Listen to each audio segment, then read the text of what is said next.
All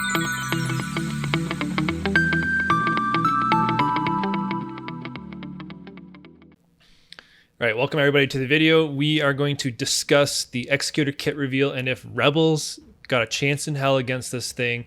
This is obviously set up to be the new meta, so let's break it down. Let's see if we got a shot at this. Now first, let's just look at the Executor itself. Synergy-wise, this is very pro bounty hunter with all the breach stuff. And I think, in order, let's just jump right to the ultimate ability, right? It's one of my favorite scenes out of Jedi. We have something special planned for them, and it is basically the annihilate ability for your capital ship. And to get there, it's a 20 on the cooldown, but you reduce it by 1 each time breach is inflicted. So if you're using, that right there will kind of make you like TIE Bomber could be difficult with Houndstooth, because as soon as you do some damage, Houndstooth is going to taunt. So it kind of takes away some of that quick bombardment Rebels can sometimes get against TIE Bomber. But if you do that, you're going to be delaying your ultimate ability. So again, it remains to see what configurations people use, but I think there's a good chance they're going to be going all bounty hunter. So if we're not dealing with TIE Bomber, which again, right now, Rebels can handle TIE Bomber in some configurations, not having to deal with it potentially is a good thing. Secondly, it's going to take a long time to get this thing 7 stars by the looks of it, unless they have other means of paying to get your shards, right? So we might not actually see the full power and capability of it for a little ways now. So maybe, the 5-star Executor isn't as threatening to the meta right from the get-go. I'm sure it'll be parked in first place, but it might not be, but there will be counters.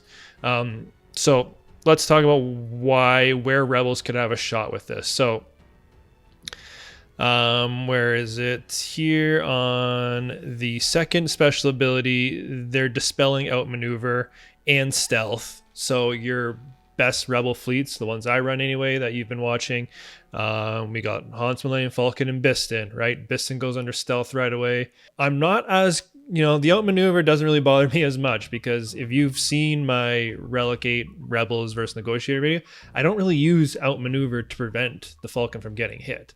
I only ever really use outmaneuver to dispel Daze or Buzz droids, right? If you got Biggs and you're calling in Y-Wing as your next one, there's enough taunting going on that you never really need it.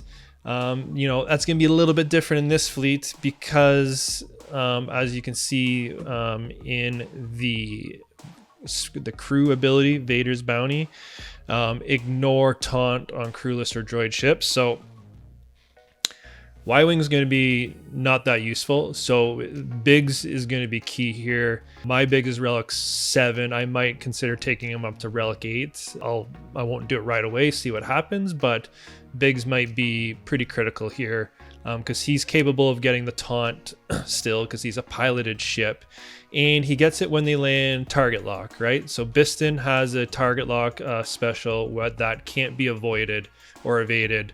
So it's a guaranteed land.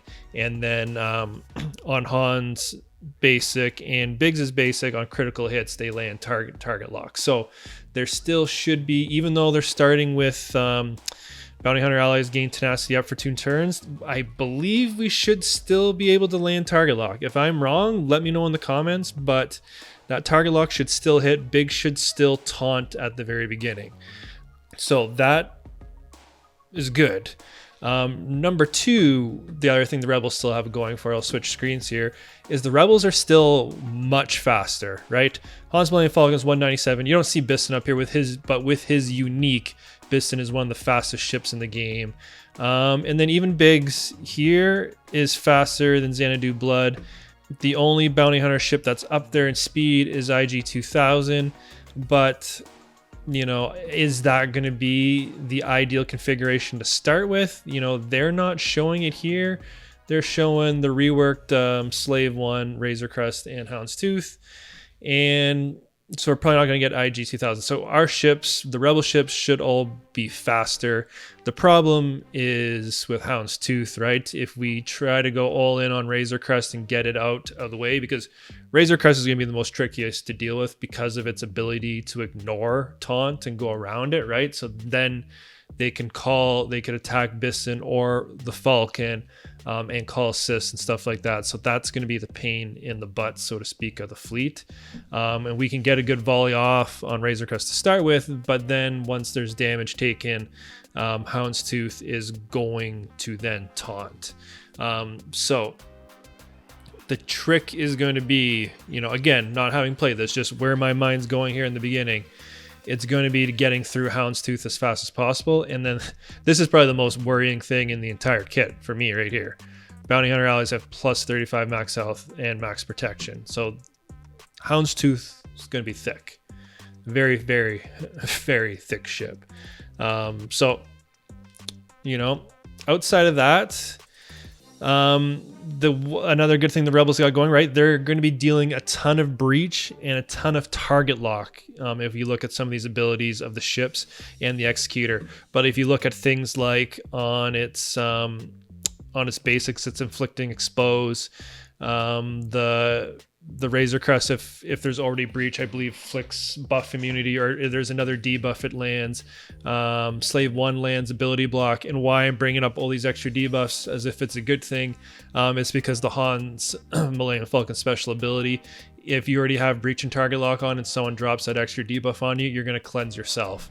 So the Rebels should be able to self-cleanse, I believe, and get some of those debuffs off of them. And yeah, it's I can't wait to try this, or to see go up against this, to see if we Rebels do have a shot.